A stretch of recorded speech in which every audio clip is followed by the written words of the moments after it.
Здравствуйте, в эфире программа «Якутия Лайф» и я, Ирина Ефимова. Британский историк, поэт и государственный деятель Томас Макколей говорил: «Поэзия делает человека разносторонним, математика проницательным, естествознание глубоким и серьезным, а вот история делает человека мудрым». Не могу с этим не согласиться, тем более, когда сама жизнь преподносит нам мудрейших и умнейших людей для разговора. На тему всего бытия мы поговорим сегодня с моим гостем, кандидатом педагогических наук, заслуженным учителем России и Республики Саха-Якутия Владиславом Головановым. Здравствуйте, Владислав Алексеевич. Здравствуйте. Владислав Алексеевич, наш сегодняшний разговор выпадает на такую дату, как 4 ноября. Мы все знаем, что у него такая долгая интересная история, он несколько раз трансформировался, вызывал и вызывает некоторую дискуссию среди знатоков, связанную с подлинными историческими событиями. Сначала это был День Великой Октябрьской революции, потом он назывался Днем примирения и согласия. С 2005 года это День народного единства. В чем все-таки отличие, какой смысл вкладывается в это название? По сути, это праздник, связанный с спасением нашей цивилизации, нашей страны, России, от полного порабощения католицизмом и диктатом Запада.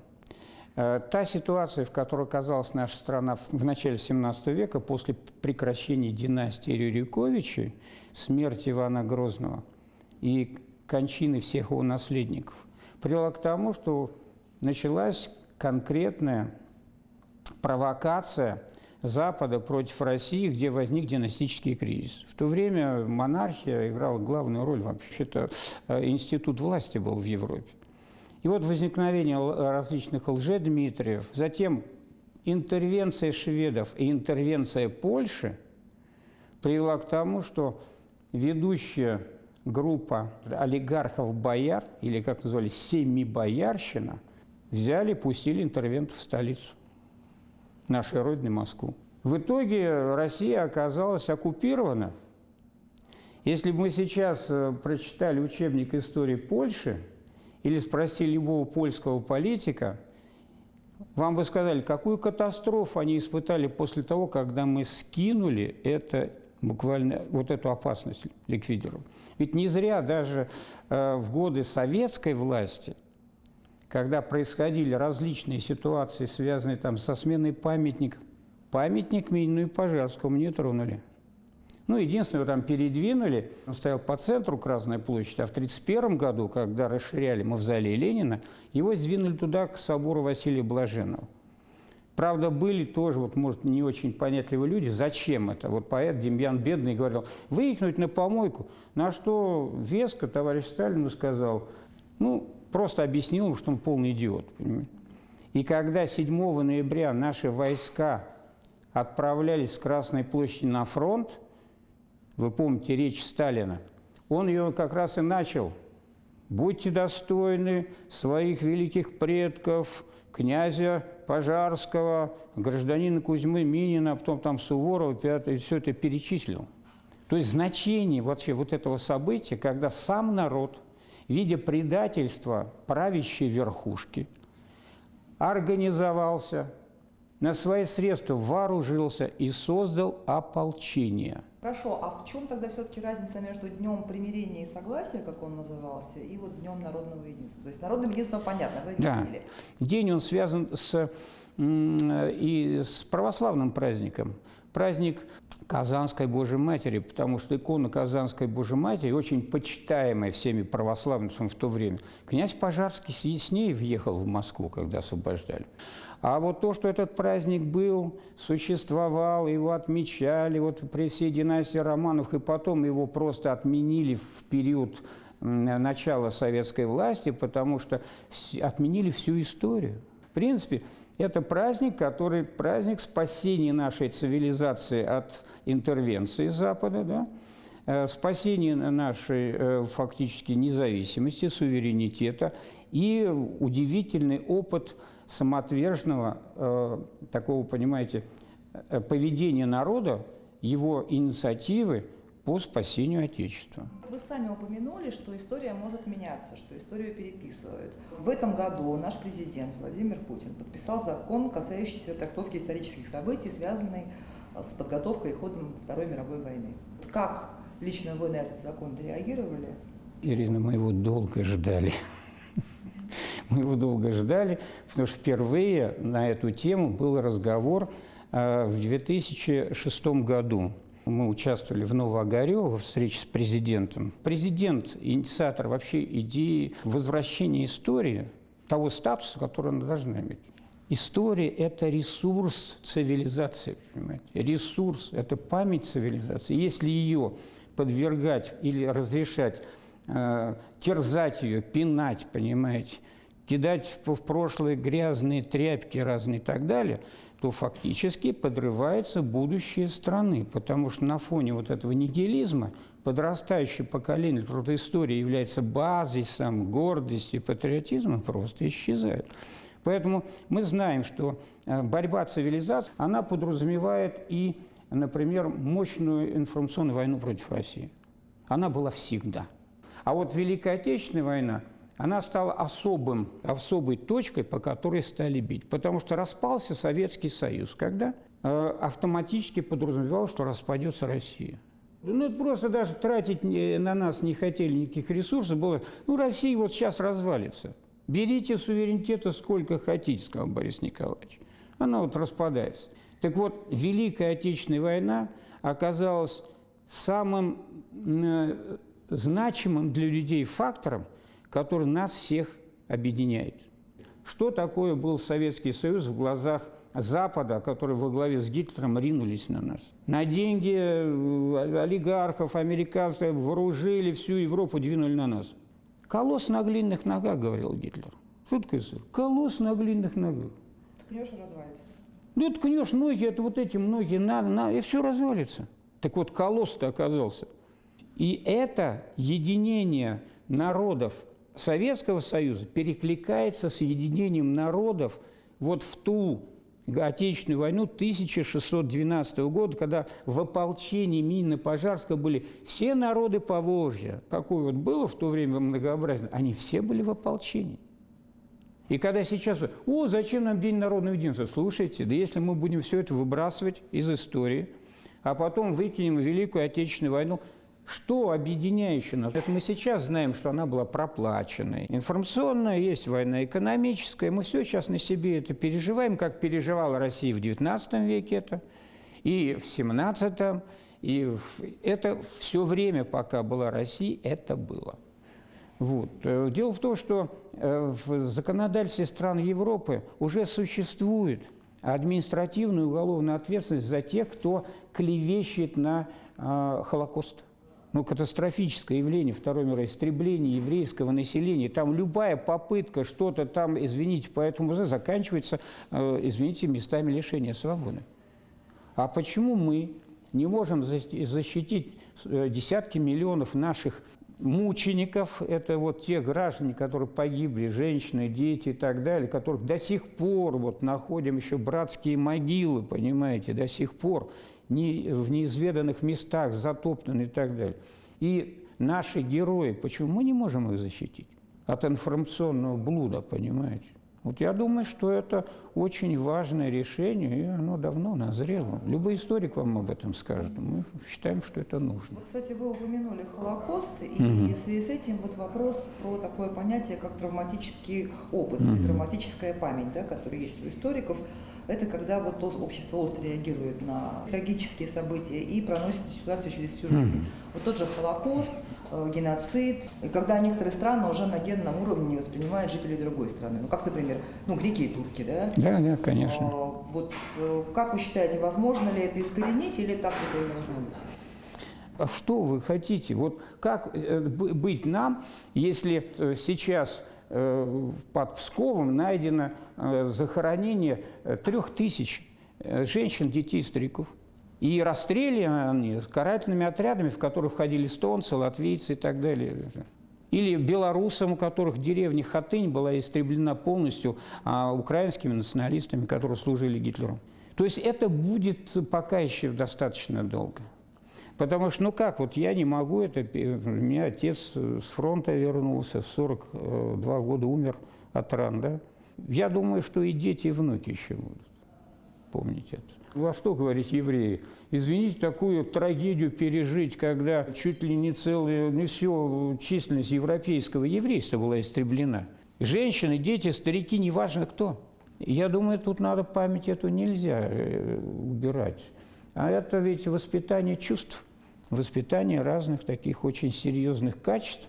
А вот, например, последствия распада Советского Союза. Ну, знаете, как это долго будет людям вспоминаться. Тем же самым вот, ветеранам. Потому что это неизбежно. Не могу не спросить про фигуру Сталина, вот, на которой все это было завязано. И главный аргумент в 90-е был такой, что вот Сталин тиран.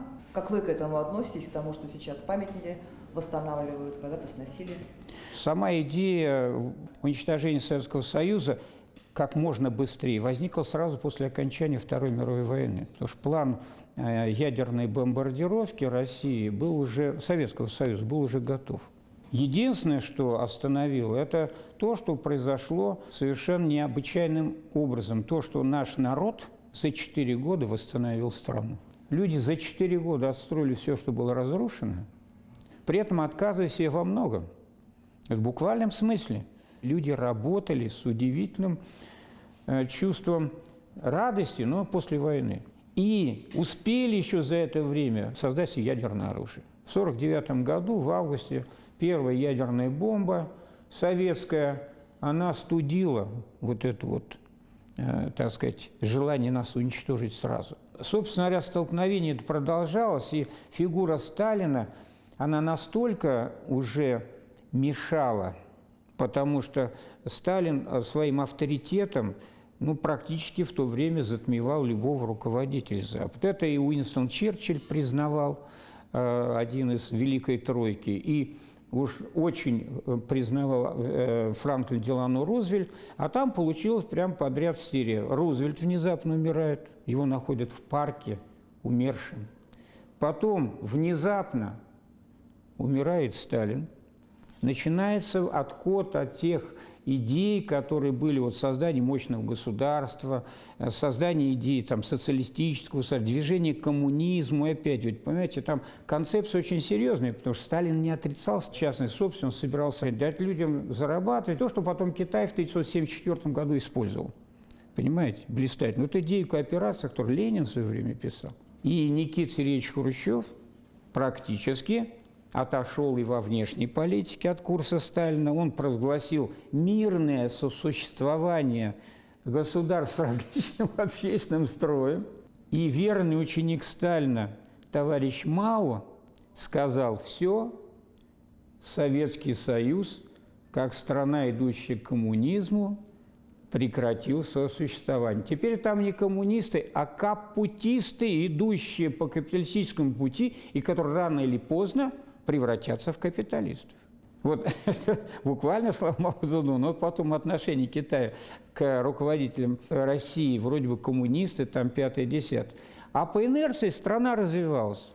Как по инерции Королёв работал, Курчатов и так далее, они создавали ракеты, они летели в космос, они запускали спутники, и это шло. А потом началось торможение.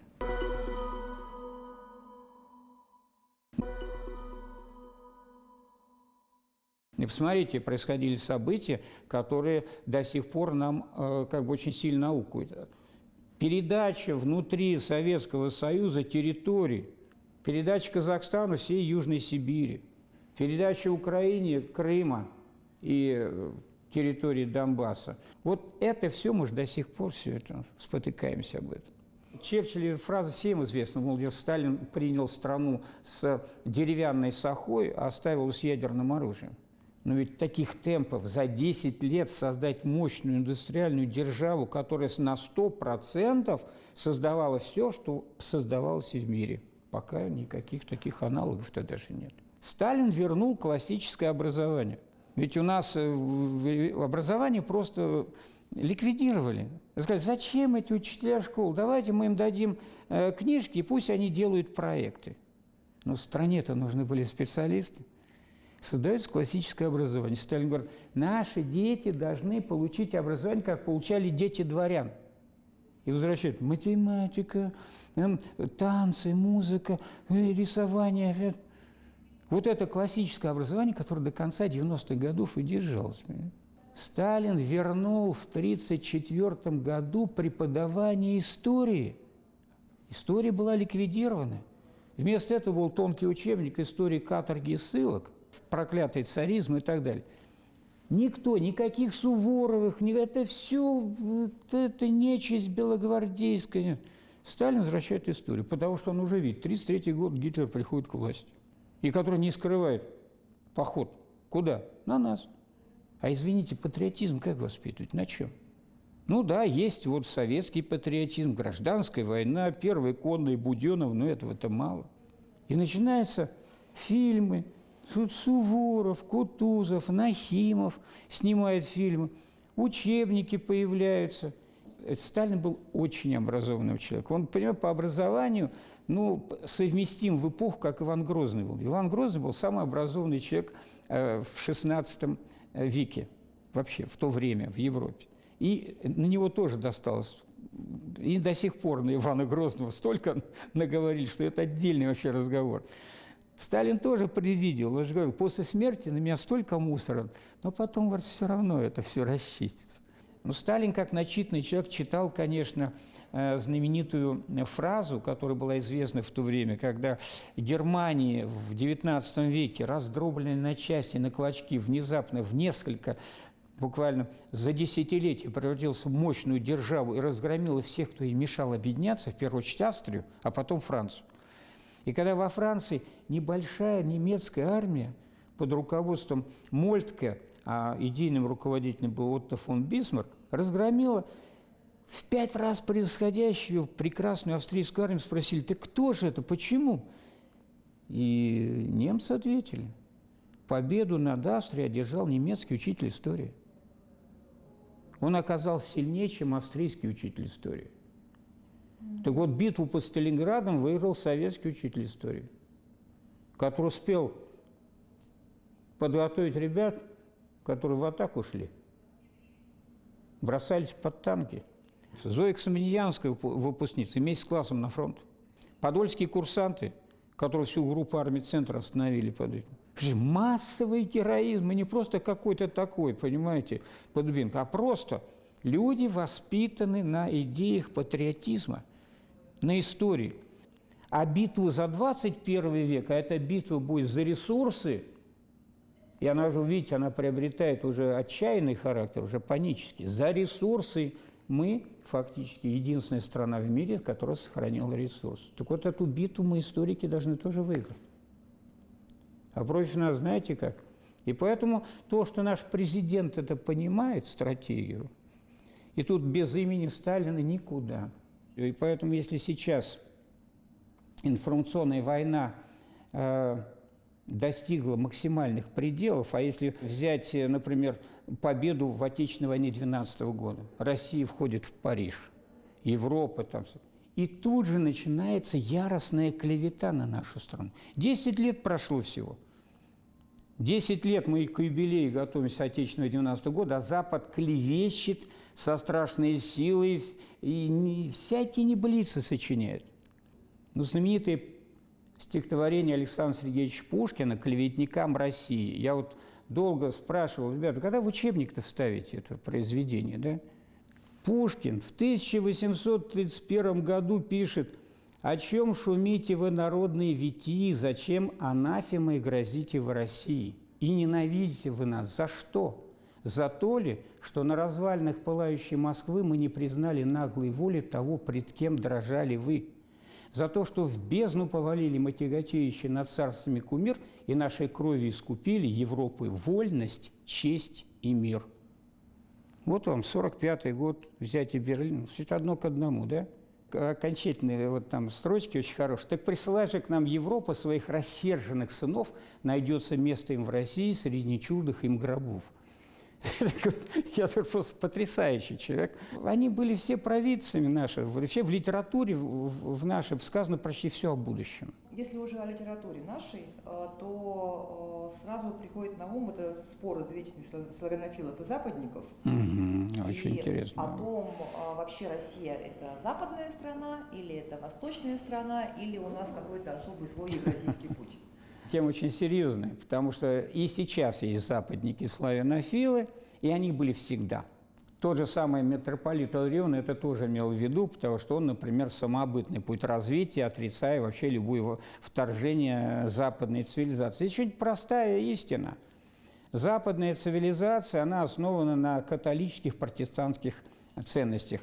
Ну, Макс Вебер, знаменитое его произведение, это политолог начала XX века, «Протестантская этика капитализма». Суть простая. Вот даже детям можно объяснить, что Иисус Христос говорит о торгашах, о бизнесе. Он выгоняет да, отлично. Я просто, это очень хорошо, я так замечательно, что вы это знаете. И у него здесь фраза такая: легче верблюду пролезть через игольное ушко, чем богатому пасть в рай. То есть богатый человек, там человек, который, а они наоборот его поднимают. Они говорят, если ты не богат, ты никто. Богатство синоним добро. Да, все.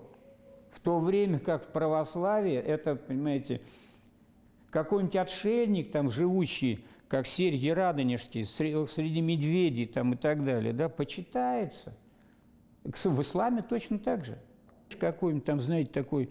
И если ты богат, тебе, значит, богатство дали, отдай людям.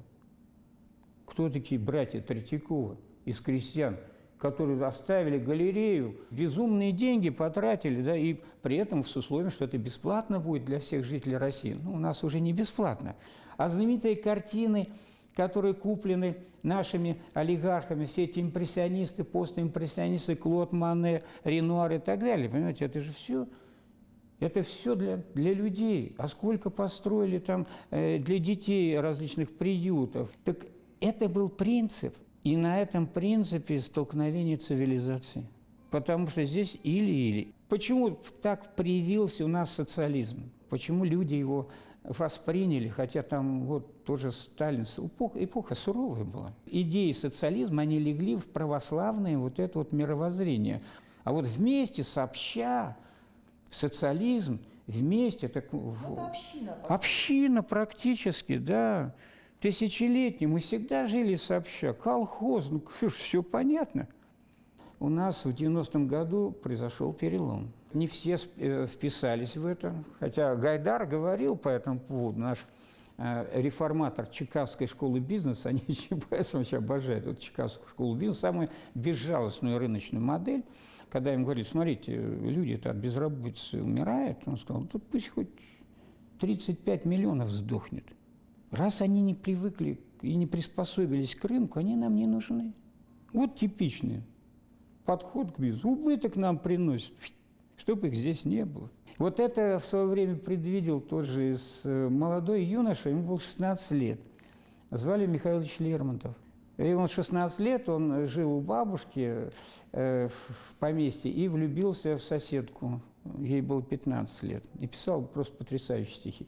И вдруг он пишет такое стихотворение, называется «Предсказание». «Настанет год России, черный год, когда царей корона упадет, когда чума от мертвых смрадных тел начнет бродить среди печальных сел, чтобы платком из хижин вызывать, и глад начнет сей бедный край терзать, и зарево охватит воды рек, в тот год явится черный человек, и ты узнаешь и поймешь, зачем в руке его булатный нож. И горе для тебя, твой плач, твой стон ему покажется смешон. И все ужасно, мрачно будет в нем, как плач его с возвышенным челом». Вот предсказание появления диктатора, предсказание революции. Он еще там приписал, и это истина. И когда у нас лидером страны стал коммунист, выпускник духовной семинарии Иосиф Виссарионович Сталин, и который в 30-е годы начал возвращать дореволюционное образование, да? Начал говорить о том, что вот надо бы Суворова и так далее. Те соратники его 17-18 года, которые говорили до конца все уничтожить, все ликвидировать, ничего нам этого не нужно, все памятники, как Демьян Бедный, снести этого Минина и Пожарского.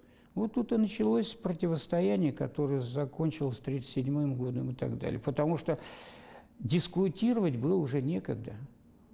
Гитлер с одну страну за другой, ему отдают всю Европу, он начинает всю экономику, фактически Европы подключает и показывает на нашу страну, куда он пойдет.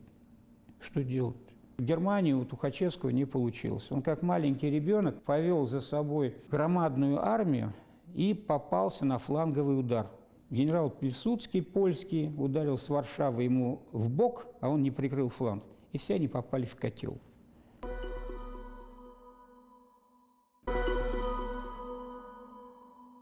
«70 000 наших бойцов попали в плен к полякам, и домой не вернулся ни один. Они использовались как мишени для стрельбы, для рубки польской конницы и так далее». Вот это Сталин это запомнил. Он запомнил это и Тухачевскому, и запомнил это полякам. Поэтому, знаете, это вот спор такой славян между собой, об этом тоже Пушкин писал, это давние споры, поэтому Запад говорит, не лезьте в этот спор, вы ничего в нем не понимаете. Знаете, спор родственника, это самые такие споры, родственные, казалось бы, да, а там споры доходят до... С соседом так не спорят, когда родственники ссорятся. Ну, конечно, как он Россию с Украиной сейчас. Да, да, и сюда кто-то пытается влезть, понимаете. Так что в истории, в нашей истории, она очень интересная, как история любой страны, конечно. И она требует действительно, как бы вам сказать, взвешенного подхода, потому что она может вызвать раскол в обществе. Ну хорошо, если у России раньше было вот три кита – православие, самодержавие, народность, сейчас что? Вот вы прям в самую точку, Ира. Потому что идеология нужна любому государству. Любая идеология. Владислав Алексеевич, вот вы сказали про информационную войну, да, которая сейчас идет. С другой стороны, нам любят говорить, что это все теория заговора, что как наряду с заговором историков против России, это то же самое, что ГМО, чипирование, СПИДа нет, коронавируса нет, 5G вышки облучают, американцы не были на Луне. И вот действительно так или действительно есть какой-то вот заговор против России? Ну, сама идея заговора как способ свержения своего политического, экономического противника, она еще была указана в знаменитом труде главного идеолога политологов – это Никколо Макиавелли. Это человек, который был буквально по уши ввязан в политическую борьбу городов в эпоху Возрождения и вынужден был убежать. И вот, находясь в изгнании, он написал знаменитую книгу «Государь». Ну, это знаменитую фразу мы оттуда знаем: «Цель оправдывает средства». Книга настольная. Настольная, вот буквально ее наизусть там множество, и Черчилль, и Сталин, и у Бориса Николаевича Ельцина. И там как раз тоже заговор, как способ воздействия на своих, так сказать, мягко говоря, партнеров, как у нас любят, наши партнеры. И поэтому, когда говорят заговор, ну, мы можем перечислить, конечно, разные документы, которые использовались. Ну, например, протоколы сионских мудрецов, которые по всей Европе имели очень в мире, и очень серьезные люди в это верили, как, например, известный олигарх, автомобилист Форд, Генри Форд, и нацисты это поддерживали. Или, например, завещание Петра I. Якобы Петр I составил завещание, по которому Россия должна полностью подчинить себе Европу. Это есть, это будет. И здесь есть факты, которые говорят, что не все так просто. В XVIII веке жил очень известный английский философ Мальтус. Вот, он оставил, как бы сказать, такое политическое завещание. Во-первых, он был, конечно, пропагандистом величия англосаксонской расы. И он предвидел, что англосаксонцы должны правлять миром. Но проблема в том, что народы отсталые слишком размножаются. И Мальтус составил программу, как сократить численность этих народов, чтобы не истратить все ресурсы, которые нужны для избранных.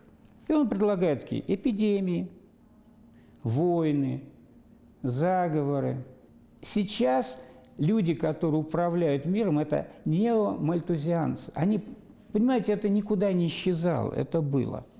Когда, например, Соединенным Штатам, переселенцам из Англии в Америке нужны были для бизнеса прерии, они же сметали на своем пути все, они практически вытоптали там миллионы индейских племен. И при этом не испытывали никакого там даже... Есть будут наши ресурсы, мы тут пятые...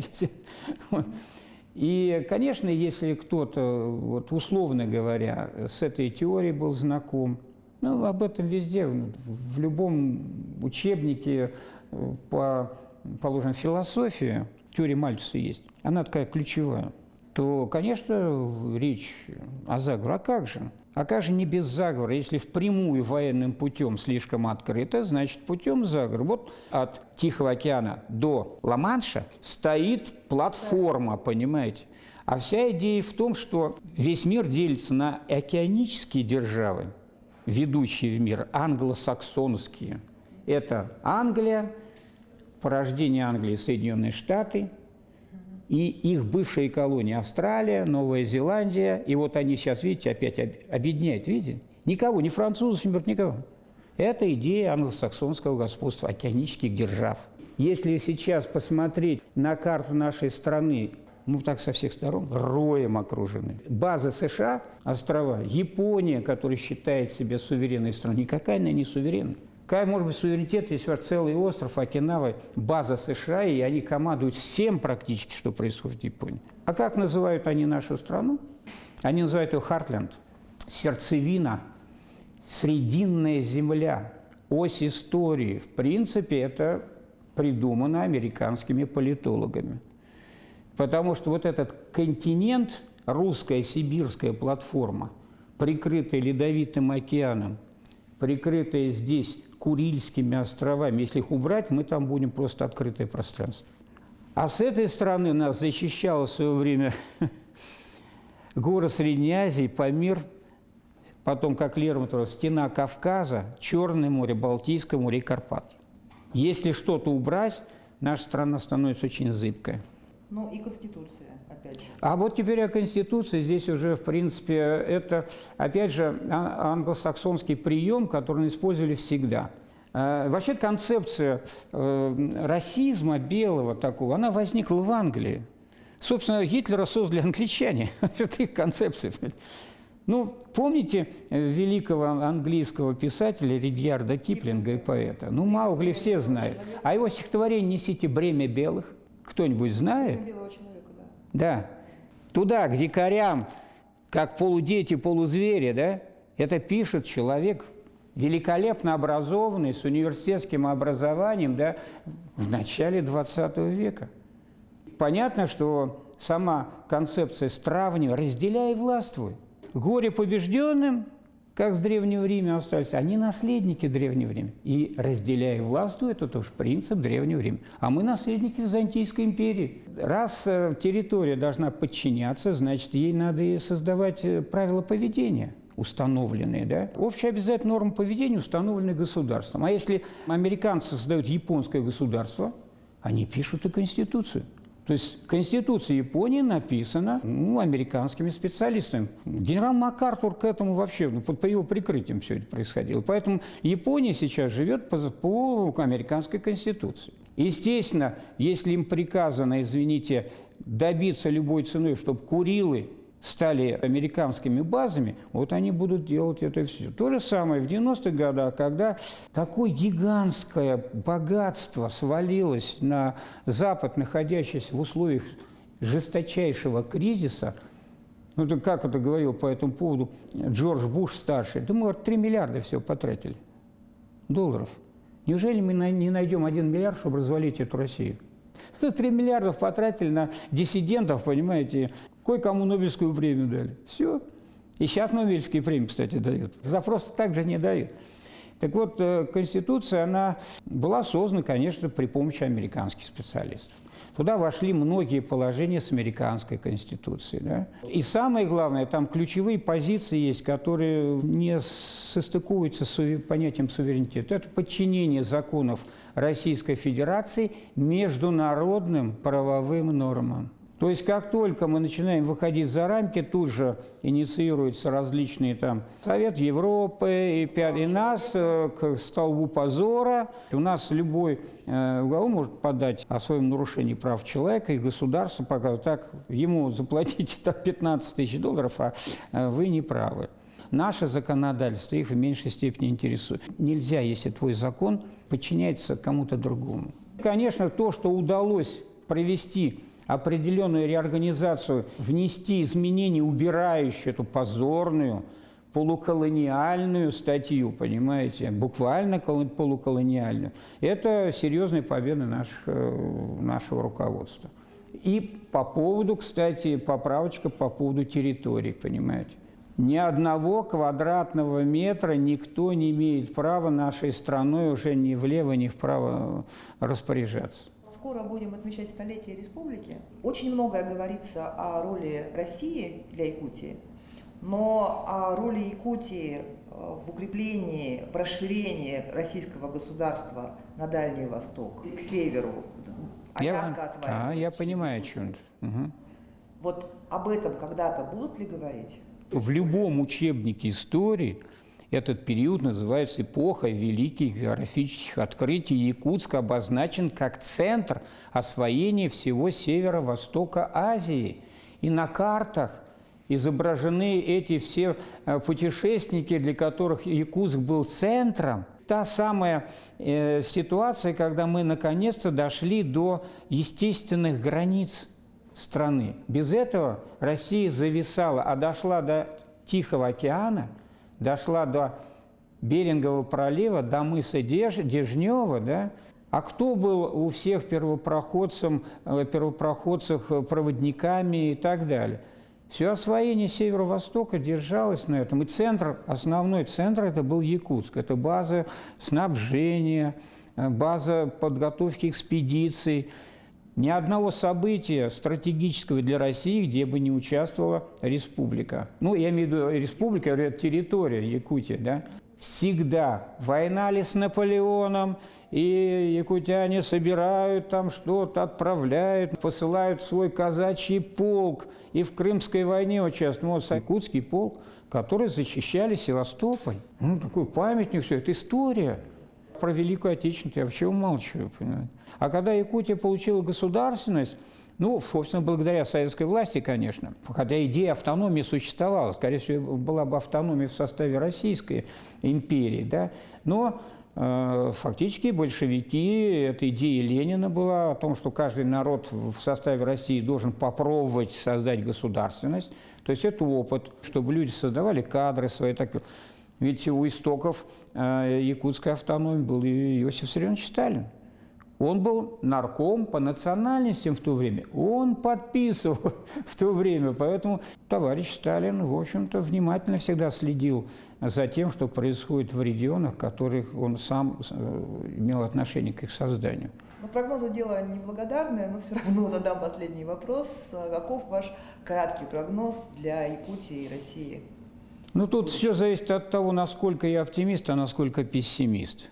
Если у нас, по крайней мере, не будет кардинальных изменений с тем курсом, который взяла наша страна, это курс позитивный, очень взвешенный, иногда очень неожиданные действия, которые, ну, буквально, когда медлить нельзя, я имею в виду и Крым, а говорит об очень высоком уровне политического руководства. И такой стране нужна история.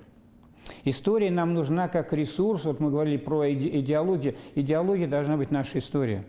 Более чем 1500 лет всего, что у нас происходило в нашей стране, замечательные люди, которые жили в нашей стране, которые сделали столько для того, чтобы она существовала, и чтобы оставить ее нашим детям, нашим внукам и так далее. И поэтому мы не имеем права отступаться от этих принципов. Вообще такие праздники исторические нужны для того, чтобы подвести итоги, чтобы посмотреть, что сделано, чтобы отдать дань благодарности тем людям, которые внесли вклад в развитие республики, в ее становление. Это и политические, и научные, и технические кадры. Да? И с другой стороны, перспективы. Перспективы на будущее, чтобы поколение новое видело, куда идем, куда развиваемся. Поэтому будем ценить нашу историю, нашу страну и с большим уважением относиться к нашему руководству. Спасибо вам большое, Владислав Алексеевич, за интересную беседу. Это была программа «Якутия Лайф». Меня зовут Ирина Ефимова. Смотрите нас по будням в 19:15. Расскажем, чем живут якуты.